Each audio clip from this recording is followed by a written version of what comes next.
मग सुजयची शाळा कशी चालली आहे? मस्त चाललंय.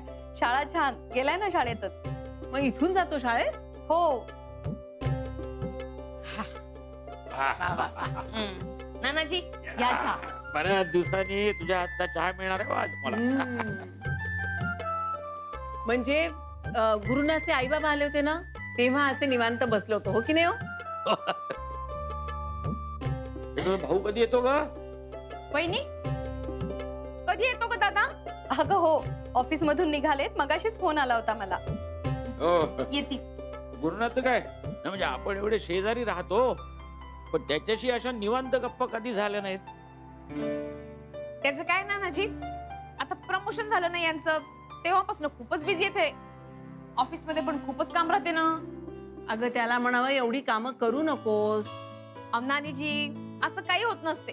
आणि तुम्हाला सांगू का, माझ्यापेक्षा हेच जास्त काळजी घेतात तब्येतीची. ते ओट्स, ग्रीन टी असलंच काहीतरी हेल्दी घेत राहते. पाहिलं? हो, पण तुझी आणि मुलांचीच तर नाही ना घेत. नाही म्हणजे तुम्हालाच वेळ देत नाहीत ना, बघतोय ना आम्ही. बाली, अरे अरे, नानाजी नमस्कार. नानी नमस्कार. या. दादा बस. तुम्ही कसे ओळखता? अरे कमालच करून राहिलीस तू तर. अगं वाढदिवसाला भेटलो नव्हतो का आम्ही? भैताडाचे मी पण. थांब, चहा आणते तुझ्यासाठी. हा. अरे नानाजी कसे आहात तुम्ही? आहे बरं आहे, चाललंय. ऑपरेशन झालं होतं म्हणे. हो हो हो हो. बरी आहे ना तब्येत आता? हो हो, एकदम एकदम फर्स्ट क्लास. दादा हे घे. हा. बरं बाली, हा? मी काय म्हणतोय, आज 4 वाजताच्या नाटकाचे पासेस मिळालेत मला. तू, मी, गुरुनाथ, अथर्व, सुजय, चित्रा सगळेच जाऊया. नानाजी तुम्ही पण चला. नाही नाही, मला नाही जमणार हो. काय अहो, तब्येतीमुळे. एकदम बढिया नाटक आहे म्हणे. अरे दादा पण आता पण कायचं बा? नाही, यांना विचारायला पाहिजे ना. एवढंच ना, लाव फोन, मी बोलतो. चल. नाही, आता ते ऑफिस मध्ये आहेत ना. नाही थांब, मीच लावतो फोन त्यांना. काय त्यात? दादा नको आता ते.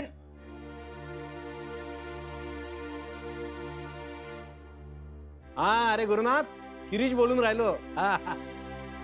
अरे फोन याच्यासाठी केला होता की आजच्या नाटकाचे पासेस मिळालेत मला. आपण सगळेच जाऊया काय? ये ये. अहो काम तर रोजच राहते, एक दिवस जमवा ना. नाही जमते जमते. ठीक आहे ठीक आहे, आम्ही वाट बघून राहिलो. या या या, याच याच तुम्ही. हा ठीक आहे, ठेवतो. हा काय म्हणाले? काय म्हणणार? जीजा कभी साले को ना बोल सकता है क्या?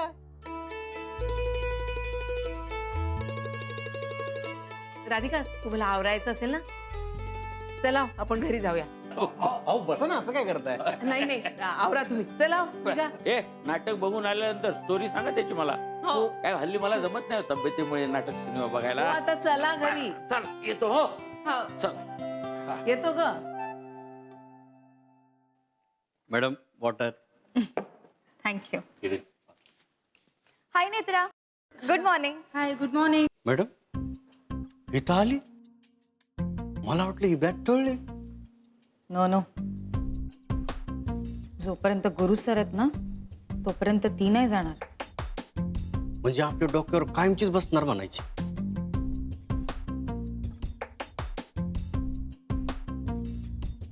Good morning jenny.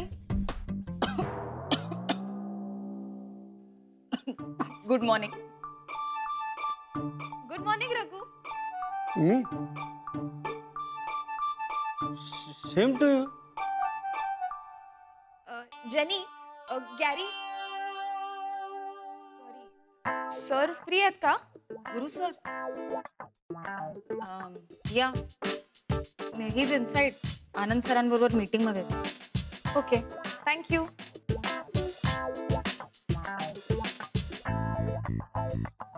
Madam, Gajanan Maharaj शपथ घेऊन सांगा, आज सूर्य पूर्वेकडे उगवला का पश्चिमेकडे, मला काहीच कसं कळणार. ड्रामा, हा सगळा ड्रामा आहे. Hi sir. Good morning sir. Sorry, I know मला थोडा उशीर झाला. नाही, ऍक्च्युली माझी तब्येत ठीक नव्हती ना, म्हणून हाफ डे घेतला होता. खरंच सॉरी, परत नाही होणार. सॉरी, खरंच सॉरी. Yes sir. ठीक आहे.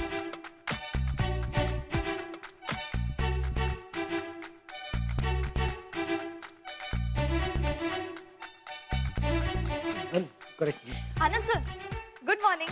Good morning Narkar. हा, गुड मॉर्निंग. काय झालं? गुड मॉर्निंग वगैरे झालं का?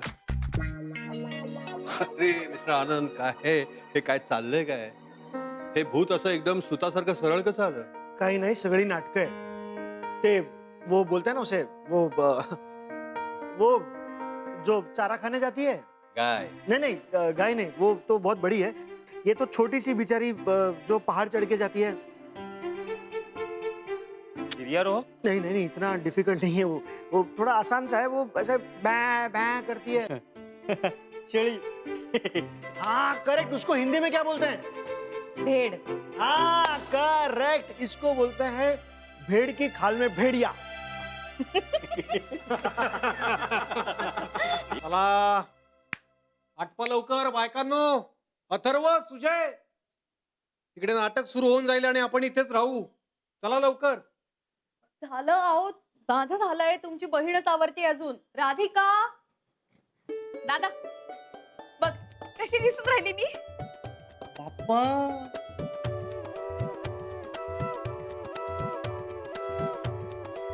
विचारूच नकोस तू तर. एकदम मस्त दिसून राहिली का तू. ही साडी पण नागपूरची दिसून राहिली मला. काय ग, दिसते का नाही मस्त? आज गुरुनाथ भाऊजींचं काही खरं नाही बुवा. वहिनी कायच्या काहीच बोलून राहिली तू तर. लाजली लाजली.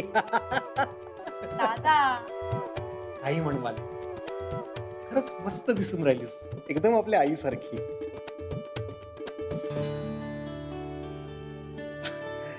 एकदम बढिया. दादा पण ही साडी कुठे आठवते का? हो, भाऊबीजेला मला वाटतं राजा भाऊंच्या दुकानातून. नाही, बळकस चौकात.